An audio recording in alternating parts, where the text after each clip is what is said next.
So folks, this video is a counterpart to another video that dealt with Green's theorem in circulation form. In this case, we're looking at Green's theorem in flux form, so I think it's really important that you identify that this is the flux video, not the circulation video, because the two will look really similar. So here are our goals. The first one is to define the divergence in 2D, then to give a visualization or visual interpretation of that divergence in 2D. We'll state Green's theorem in flux form, and then we'll work an example of Green's theorem in flux form. As before, you can go ahead and watch this in its entirety, or if you wish, I've included the timestamps so you can jump forward to the particular point in time that you want to watch the video for. So let's go ahead and look at the definition of divergence in 2D. So we're going to imagine that we've got a vector field f with component functions f and g. So the divergence at a point is given by partial f partial x plus partial g partial y. And that's usually how it's shown in shorthand notation. As a reminder, folks, in this course, there's a lot going on behind the scenes, and so sometimes we drop off some of the notation to make it easier to read. In reality, what we have when we talk about a vector valued function is a function that inputs a point, x comma y, and is going to output a vector at that, we can imagine at that point. So we give it by the two coordinate functions f and g. So we've got the function f of xy and the function g of xy, where f gives the x component of the vector and g gives the y component of the vector. And then the divergence is a pointwise definition, where we say the divergence of f at some point x comma y is given by partial f partial x evaluated at x comma y plus partial g partial y evaluated at x comma y. Or using another notation, we could say that's f of x comma y plus g sub y of x comma y. So folks, I'm not really going to go into where we come up with this formula for divergence, although we're going to explore it in an example. However, if you'd like to learn more about the impetus for this divergence formula, I'll link a video here that you can go ahead and access. So my next goal is to give a visual interpretation of the divergence in 2D. I was hoping to go ahead and use the same example from last time, which was this vector field right here. But just out of curiosity, let's go ahead and actually compute the divergence of this. So the divergence of f in terms of xy, remember we said was, for 2D, partial f partial x plus partial g partial y. But if I take my component function, my first one, the f component function, and I take the partial derivative of that with respect to x, I get 0. Likewise, when I take partial g partial y, I also get 0. So this is not a good example to use because the divergence everywhere is 0. In fact, we would say that this particular field is source-free. Whenever the divergence is everywhere is 0, we say that the field is source-free. We'll get a better interpretation for that at the end of this exploration. So let's instead explore a few other vector fields. The first one I'd like to look at is f equal to 1 minus x, comma, 1 minus y. So I went ahead and graphed that vector field. Let's look at it. So let's go ahead and compute the divergence at a point right here in this vector field. I'll pick this point right here. And so let's call that point P1 maybe. So the first thing I'd like to do is let's actually look at how we gave the divergence statement, where we said the divergence of f at a point xy would be partial f partial x plus partial g partial y. Similar to what we saw when we analyzed circulation, let's go ahead and remind ourselves of a partial derivative with respect to x. We'll go ahead and look at a swath in the x direction, and we're going to ask ourselves, how are the x components of this function changing? Here's the x component of this vector, the x component of this vector, etc. What do we see in this case? As we move from left to right, partial f, partial f, partial x is less than 0. Why is that? Because those x components are getting shorter as we move from left to right. Likewise, if we look at the second statement in the expression for divergence, that's the partial derivative of something with respect to y. Let's go ahead and look at a swath in the y direction here. And let's look at the y components of each of these vectors.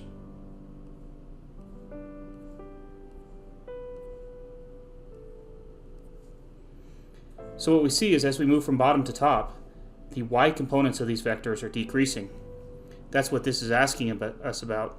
So we have that partial g, partial y is also less than 0. In this case, we happen to be adding up the divergence and each of the two quantities is negative. And so we get that at point P1, the divergence of f is negative. Actually, the way I designed this vector field, any point you pick, the divergence will be negative in this. That is, you could do that same analysis at any other point, right here, for instance, P2, right here, for instance, P3. Of course, the pictures are a little bit harder at some of these other points. The reason why is because if we actually do the computation for the divergence of the entire field, we would have that the divergence of f at the point xy is simply, well, the partial derivative of the first component function with respect to x is -1, and we're going to add to that the partial derivative of the second component function with respect to y, which is -1, which gives us the divergence everywhere being -2. One way to interpret this is that in this entire region of this vector field, everywhere, every point is behaving in some sort of sense like a sink. By the way, there is a sink in this vector field, which is at this point right here, +1, 1. So hopefully this look at the partial derivatives helps to sort of explain what it means when you get a negative divergence or a positive divergence. But what I'd like to do is give you another interpretation of this.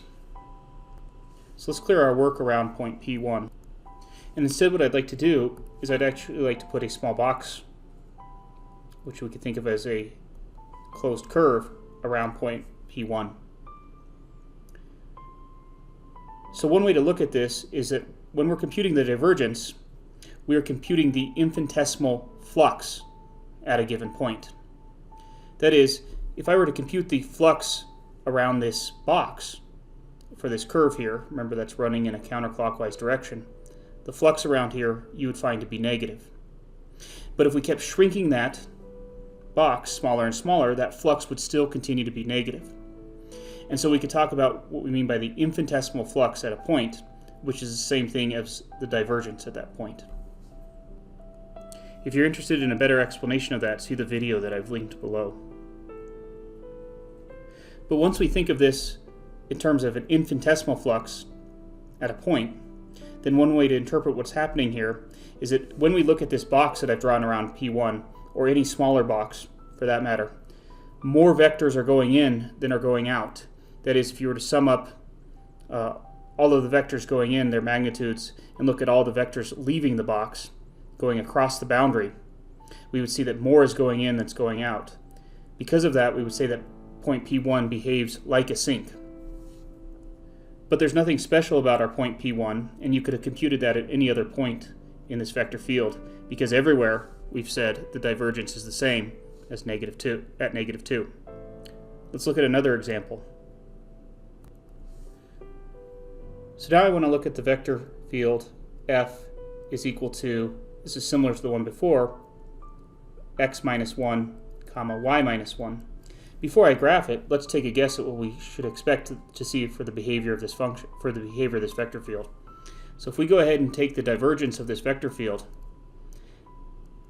the divergence at any point is simply going to be, well, it is the partial derivative of f with respect to x plus the partial derivative of g with respect to y. Taking these partials, we get 1 plus 1. That is, the partial derivative of x minus 1 was 1, and the partial derivative of y minus 1 was 1. So everywhere the divergence here is going to be 2. So we expect every point, since it doesn't matter which point we plug in, the divergence is always 2, we expect every point to be in some way behaving like a source. Let's now look at the vector field. So here I've sketched this vector field, and sure enough, if we go to any point right here, P1, if we look at what's happening as we take a swath in either the x direction or in the y direction, we can go ahead and look at how the magnitudes of the components, the respective components, are changing as we either move from left to right or top to bottom. So that's one way to see that the divergence there would be a positive quantity. We see that because, for instance, the x components around P are becoming less negative, which tells us partial f, partial x is positive. Likewise, if we look at the y components around P, we see that those y components are becoming less negative, which tells us that partial g, partial y is positive. And so the sum of those two positive quantities is again positive. But perhaps the better interpretation to see what's going on around point P is to instead think about putting an infinitesimally small box around point P. For purposes of illustration, though, I'll make it a little bit bigger than that. And what we can see is that if we measure the flux around this box, let's orient it with a direction, as we go counterclockwise, we see that if you sum up the components of the vectors that are normal to our direction of travel, we see that we have more of the components are heading in the direction of our normal vectors outwards than are inwards. So for example, here I have this normal vector here, and we would have a little bit of the force function heading into the box, but that's a very small quantity. If we were to take that dot product would only be about yay big. Whereas over here, when we look at this force vector, or this vector in our vector field compared to this normal vector, and we take their dot product, we have quite a bit of that in alignment there. So we'd be adding up, this would be greatly counterbalancing this, and that would be true as you go the whole way around. So that's another way to see that, if you put an infinitesimally thin box around that point P1, that infinitesimally thin box would correspond to having a positive flux, which corresponds to that point, saying at that point we have a positive divergence. So let's quickly look at two more examples of this. So here I have two more vector fields that I want to look at, and we can talk about the divergence on these. We won't do the calculation, we'll just look at the picture. If I were to think about an infinitesimally thin box around this point, again I've drawn it much bigger so we can see, we would say that the net flux around this box is positive, so the divergence at that point is positive. Again, if you'd rather do an analysis looking at partial f, partial x at that point, plus partial g, partial y, well, first of all, partial g, partial y is always 0, and you would see that partial f, partial x is positive. That is, as we move from left to right through a swath through that point, the x components of those vectors are getting larger, so it's increasing. Over here, though, we would see the divergence at this point is 0. So again, the divergence at P1 is positive, whereas the divergence here at P2 is negative. Contrast that with this other example where I've given the vector field 1, 0. Notice that all throughout here, if I were to think about an infinitely thin box at around this point P1, again I've drawn it bigger so we can imagine it, but the flux around that box would be 0. That is, if we sketch some normal vectors along this box,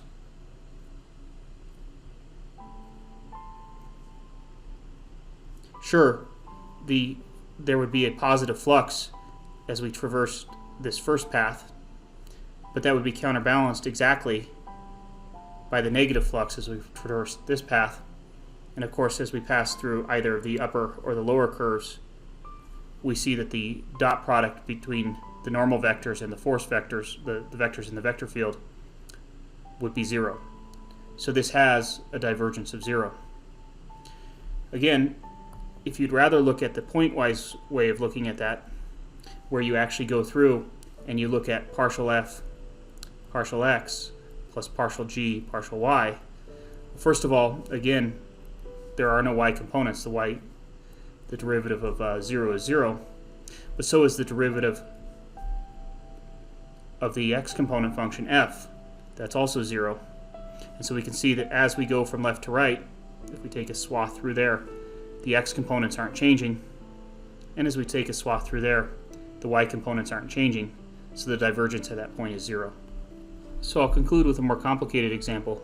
Here I've got a vector field x squared y comma y squared. And I've gone ahead and computed the divergence already, taking the partial derivative of the first component function with respect to x to give me 2xy, and taking the partial derivative of the second component function y squared to give me 2y. And I went ahead and put this in factored form. The first thing I would say is that I think that for some of these regions you might be able to immediately identify the divergence, but some of these other regions it would be quite difficult to figure out what the divergence is. So unlike the carefully chosen examples from before, I would caution you from trying to figure out what the divergence is of a vector field just by looking at a point, but rather the correct way to do it is to do this calculation of a divergence and then evaluate it at a particular point. That will tell you whether the point is behaving as a sink or as a source. So what I'd like to do here is just quickly talk about the divergence in different portions of this graph. We see here that the divergence will be 0 when y is equal to 0, or if x equals -1. So just for fun, let's go ahead and divide this graph up into those regions. Here's where x is equal to -1, and here is where y is equal to 0. So let's go ahead and, now that we've divided this up into regions separated by where the divergence is 0, let's calculate the divergence at a few points. So let's go ahead and calculate the divergence of f at the ordered pair 0, 1. So if we go to plug that into the calculation, the simplified version of the divergence, we would have 2 times 1 times the quantity 0 plus 1, which gives us a divergence of 2 at the point 0, 1. So at the point 0, 1, we found that the divergence here was greater than 0. So that means that at that point, it's behaving as a source. Now again, I don't think that you could do that trick of drawing an infinitesimally small square around that point and determining the divergence at that point. Although for a point maybe over here, you would be able to see that that point is behaving more as a source than a sink, because there's a net positive flux over that small square that I've drawn. Likewise, we could take another test point, say the test point down here at 0, -1, and if we compute the divergence of f there, well, we're simply going to get -2. Again, I don't think that it's clear that the divergence is less than 0 at that point. I don't think you can draw a small square there and see that it's behaving more as a sink than a source. Although if you went further afield for this point right here, you could see that the net flux across this square appears to be negative. That is, more of the vectors are pointing inwards in comparison to our normal vectors around the path than pointing outwards. So I'll leave you to go ahead and test the other two regions. You could go ahead and take, for example, test points -2, 1 and -2, -1 and compute the divergence there and determine whether in those regions the vector field around a point is behaving more as a sink or a source. So I'll let you take a look at that. So folks, we'll return to this initial example. And we said initially we did the calculation to find that the divergence everywhere in this field is 0. We said that that was source-free, so it was an interpretation of that, meaning there's no point that's behaving as a sink or behaving as a source anywhere in this vector field. Again though, I don't think you can always determine that just from a visual inspection here. Maybe you can see that there's nothing behaving like a source, but maybe not. Maybe you might think that that looks a little bit like a source to you, or maybe right here might be behaving a little bit like a source. And you can't just look at these visually. You do have to do the divergence calculation. However, if you do want to fall back on some visual examples, take a look at the first few examples that I gave you in this demonstration. This concludes our methods for interpreting the divergence of a vector field in 2D, and now we'll move into Green's theorem for divergence and flux. So folks, the next thing we want to do is state Green's theorem in flux form. So let's go ahead and load the info for that. So the conditions for Green's theorem in flux form are identical to the conditions for Green's theorem in circulation form. So again, we're going to have a closed, simple, piecewise smooth curve oriented counterclockwise, and we're going to think of that as serving as the boundary for some region. So that curve C is the boundary of this region R here, where R is connected and simply connected. So we've now talked about two different ideas, and they are related to one another. The first idea is the notion of flux, which asks the question, if I look at some unit normal vectors around this curve, remember we oriented normal vectors outwards based on the direction of motion, that if I were to take and look at whatever the vector function is, the vector field f, that's our vector field, where it has these continuous component functions with continuous partial derivatives. If I were to add up, and these f's don't need to be all going the same way, if I were to add up the dot product of each of these blue vectors with each of these black normal vectors, those dot products, that gives me a small quantity that tells me to what degree, is the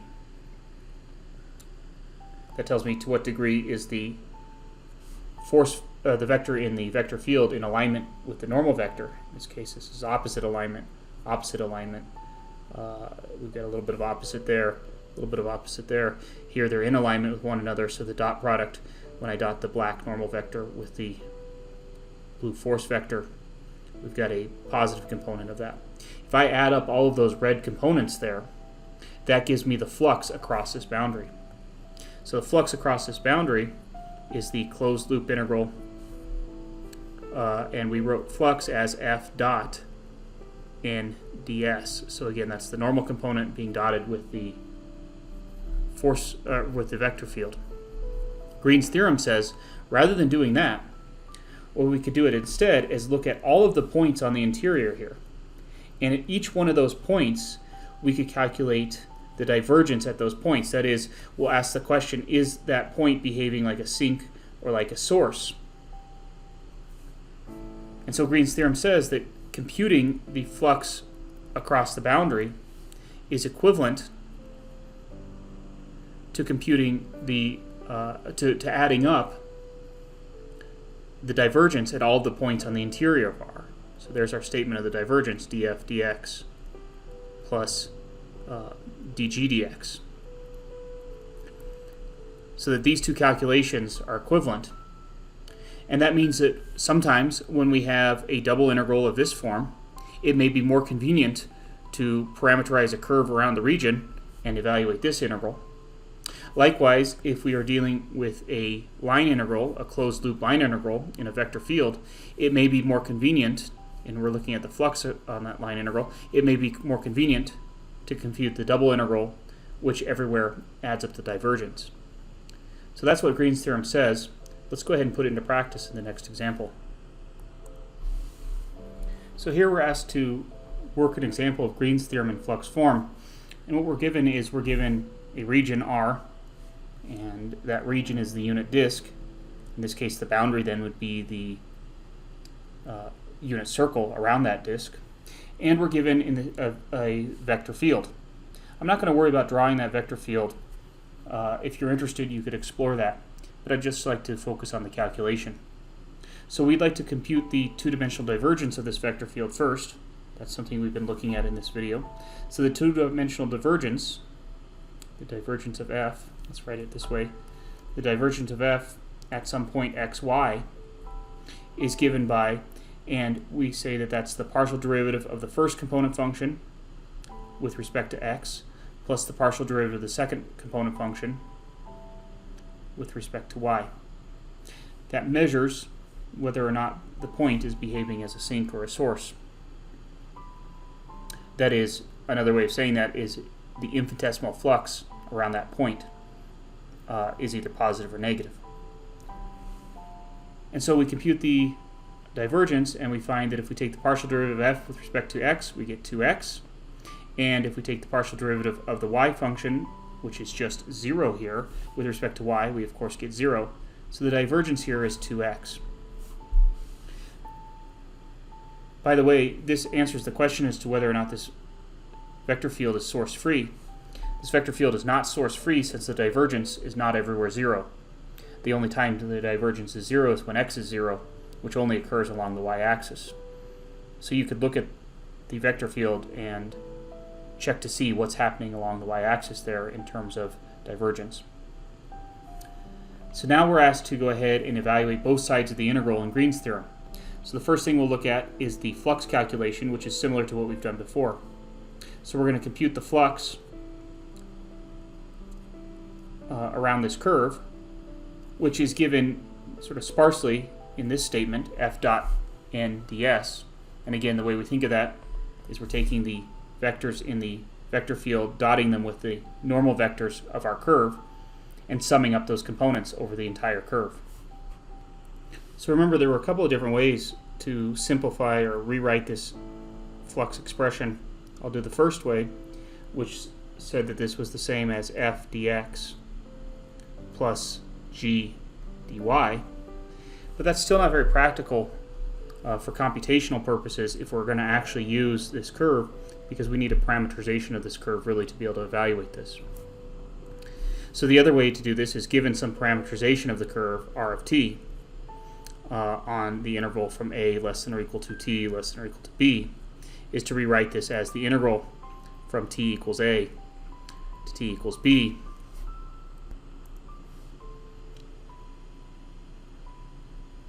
of f times x prime of t plus g times y prime of t dt, where here the x of t and the y of t come from the statement of the parameterization, where r of t is equal to x of t comma y of t.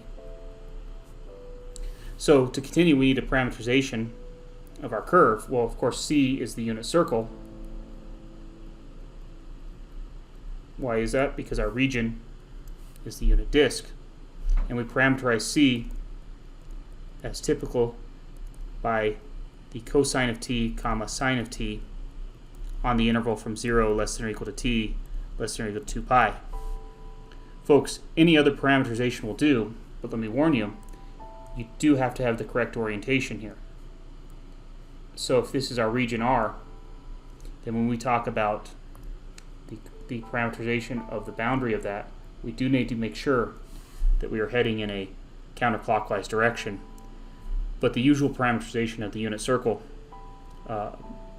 is in that correct direction, so we're good to go. So now we're ready to go ahead and compute this circulation. So, or excuse me, compute this flux. So this is the integral from t equals 0 to t equals 2 pi. And then our function, our f expression, well, we didn't evaluate that, but if x of t is the cosine of t and y of t is the sine of t, then our vector function, the f component, is just going to be the number 1 dotted with, or excuse me, times the derivative of the cosine, which is minus the sine of t. We're going to add to that the y component, that is the function g of x, times the derivative of the y component of our parameterization. The derivative of this sine is cosine. All of this times t. When we compute this, we end up with the integral from 0 to 2 pi of minus the sine of t plus 0 dt, which is equal to the cosine of t when we do the integration evaluated from 0 to 2 pi, which gives us the cosine of 2 pi minus the cosine of 0, and we end up with 1 minus 1, which gives us 0, meaning there's 0 flux across this region. Folks, as I said before, a lot of times we get the answer of 0 here, but everything we've done in this calculation is necessary in this case for computing the flux, unless we chose to use Green's theorem, which says we could alternatively, instead of calculating the flux across the boundary, we could go ahead and sum up the divergence at all of the individual points on the interior.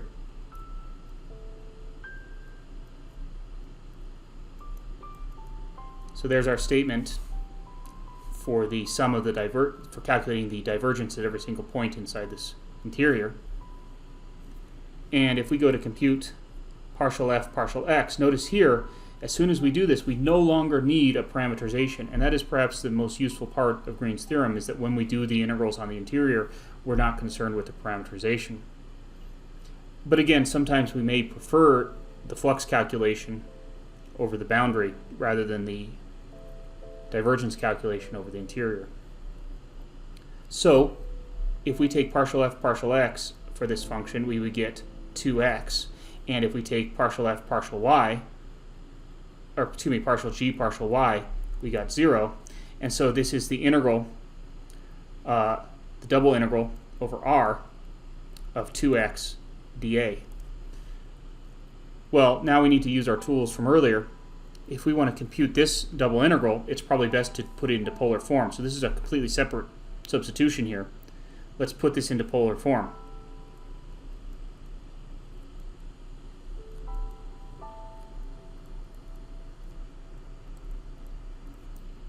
So we're going to use a substitution. X is equal to r times the cosine of theta, but of course the radius in this case is just the cosine of theta. And so we would have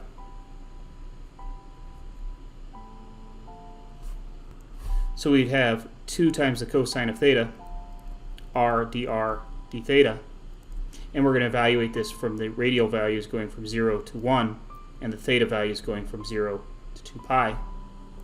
So computing this, we've got the integral from 0 to 2 pi, and then we would have the cosine of theta r squared evaluated between r equals 0 and r equals 1 d theta, which would just give us the integral from 0 to 2 pi. This would simplify just to the quantity 1 times the cosine of theta,